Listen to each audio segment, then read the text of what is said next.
Hi,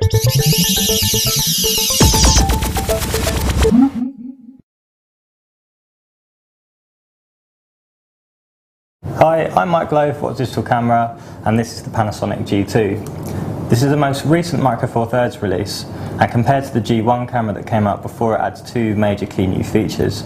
The first one being it's now got a 720p HD movie mode as recorded in AVC HD Lite or Motion JPEG, and also the LCD screen on the back now offers touch ability, so it's a touch screen. Although not technically a DSLR camera, the G2 looks a lot like one. Here we have an interchangeable lens, the 14-42mm, which is new with this camera, and it's easy to quickly release and put on wider lenses, longer lenses, and whatever else is available from the Micro Four Thirds family. The styling of the camera itself is also much like a DSLR, and here you have a variety of scene modes that make using all kinds of different options very easy, but also full manual, shutter, aperture and program modes. On the other side, we've got the ability to quickly change from manual focus to continuous or single autofocus, and also on the dial next to this you can change your focus priority points. There's focus tracking and face detection here as well. A new feature on this camera particularly is the quick access intelligent auto button, which when pressed lights up blue.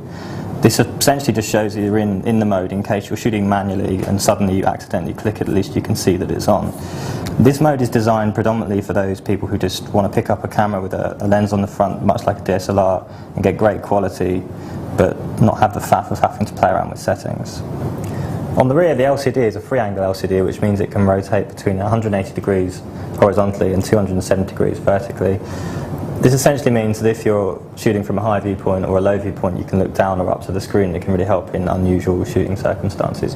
You could even take self-portraits by pointing it towards you as you take a shot. For those dubious about the integration of touchscreen into the device, after a little bit of use, it actually becomes incredibly useful.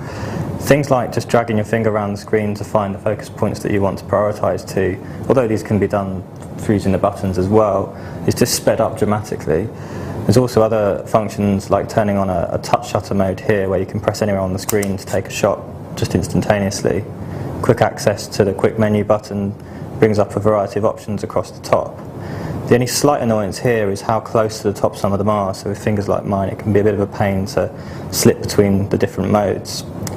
However, generally speaking, it adds a real new dimension to the camera that I think is an excellent option to have.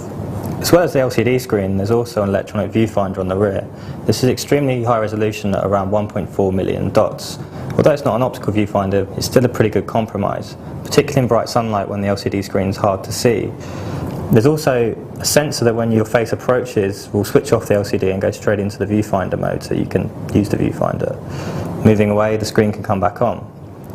Also, the display option can go into the live viewfinding mode. So again, you approach the viewfinder and it'll switch off, and when you come back out you have all the different options that you can adjust very quickly using your hands. ISO sensitivity ranges from 100 to 6400, which adds an extra stop over the previous G1. The quality is very good, although when in the new high ends of the ISO settings it's perhaps a little bit disappointing.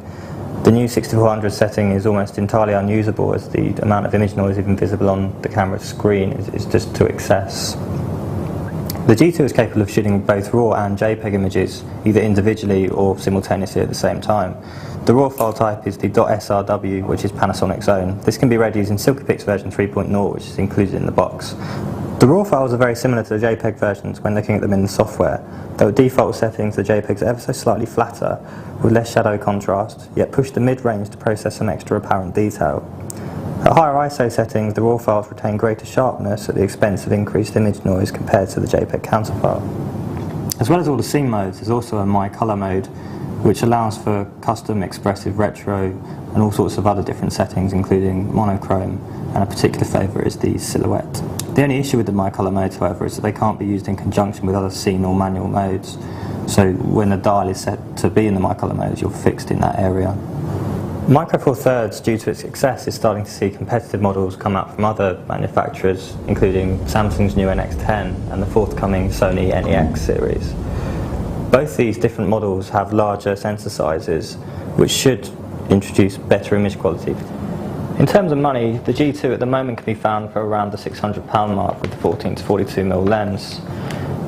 In this marketplace, that's fairly mid-level compared to something like the Olympus EP2, which comes in at around £900. But then there's also the Olympus EPL1, which comes in at about the £500 mark. As competition hots up, and with items such as Samsung's NX10 now out as well, that's also around £500, so the competition is pretty stiff.